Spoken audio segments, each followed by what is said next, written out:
Okay. The other very interesting thing about Phatak and what he did was, and because Phatak repertory is built on Boger synoptic key, he tried to take a lot of ideas from Boger. So a lot of Phatak repertory has a lot of ideas directly, purely from Boger.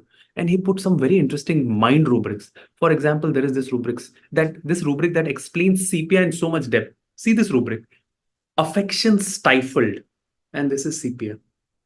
This is the whole deep experience of sepia, that the experience where their emotions, their feeling, their care, their love, their emotion, their affection is stifled, is constricted. They just are not able to feel it anymore.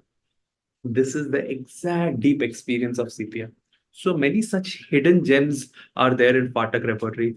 I wish to share it with you. I wish to invite you to study this with me. Welcome to our new course on repertory. Do join very soon.